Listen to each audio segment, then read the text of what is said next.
Bienvenidos, this is Todos Cafeteros and we're back with an episode about the Primera A, the Colombian First Division. So I want to talk about the format a little bit, what is different to other leagues, what are the specifics about the Colombian League, how does relegation and promotion work, how is the champion determined, and what are those teams qualifying for. We know that there's the Copa Colombia. I made a video about the last year's final here. That team goes on to qualify for the second stage in the Copa Libertadores. But what happens in the league? There are 3 seats for the Copa Libertadores season that are filled by teams from the Primera A. And I'm going to skip over the history of this league a little bit because that's probably material for a way longer other video. Here I just want to dive into the format, into how the previous season went and what we can expect from this ongoing season.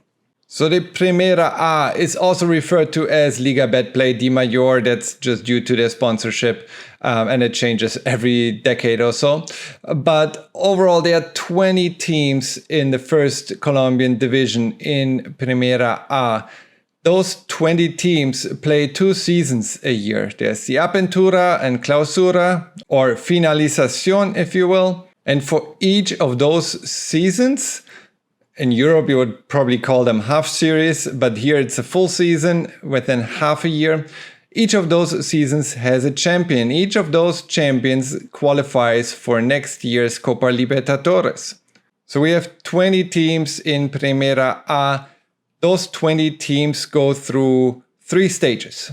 Not all of them, depending on how well they perform, but the first of 3 parts is played by all teams. So every team plays every other team. At the end of that first stage, the first 8 teams within the table standings advance to the semifinals. The semifinals are a second stage, so it's 2 groups of 4 teams. So it's not technically a knockout round. It's called semifinals, but it's 2 groups of 4. Within those 2 groups, everyone plays everyone twice. So you have 6 matches for each team within their group. Those are drawn into groups based on seeding. So you have the first one potentially facing seed 3 and 4, 5 or 6, and 7 or 8. And the same for the second one in the table that's facing either 3 or 4 and 5 or 6 and 7 or 8.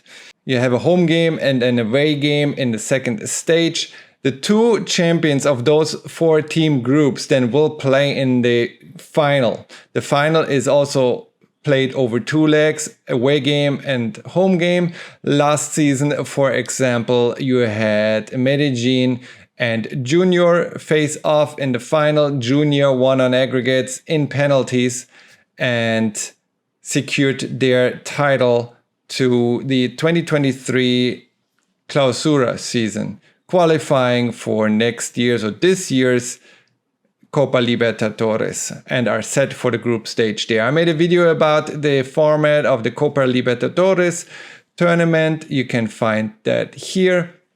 But yeah, check out my other videos as well.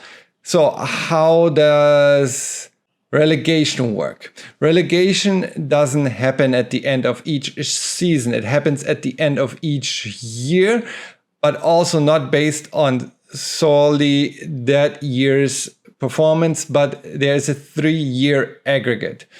So you collect points throughout your seasons. You have basically within 3 years, you have 6 seasons that you compete in. And the average points per game, because you don't want to be biased against newly promoted teams, the points are calculated on an average basis. Also, not all teams play the same amount of games. At the end of those 3 years, and that's a rolling 3 years because there are teams that are demoted at the end of every year, you still look at the past 3 years. So if over a span of 3 years, you're part of the 2 worst teams in that separate demotion table, relegation table, then you are relegated to Primera B. How teams are being promoted from Primera B to Primera A is a little bit different. There's also a tournament format with a second group stage and a final, and then the final winner has to go on and play the other final winner from the other season that happened within that year. So it's a little bit more complex. I don't want to go too deep into that, but there are two teams waiting to get promoted into Primera A at the end of every year. So I guess the takeaway there is that if you're being promoted, you at least have 2 seasons within 1 year to collect your points, to prove yourself, and not to have a point average that is lower than anyone else's. So the 2 teams relegated last season based on the 3-year average were Unión Magdalena and Atlético Huila. The 2 teams promoted from Primera B to Primera A are Fortaleza and Patriotas. We're just about a dozen games in, but currently the last 2 teams that would get relegated at the end of next season, based on the current standings, are Jaguares and Patriotas. We'll take a quick look here at the current standings. We're halfway through, a bit over halfway through the season, the 2024 Torneo Apertura, and so far things are tied together. You only have a few points here. Basically, almost all teams other than maybe the last 3 or 5 still have chances to make it amongst the first 8, and that's not uncommon. Sometimes you have teams that are back down there in 16, 17, and they still make it into the semifinals. That's the exciting part. You have new teams every season that step up based on new players that came in, younger players that move up. They're big stars. Big stars sometimes move out, transfer to Brazil, MLS, or Europe. But you have a great mix of young talent and then old-timers like Carlos Bacca, Adrian Ramos that are playing in this league and teaching the youngsters and providing their guidance to them.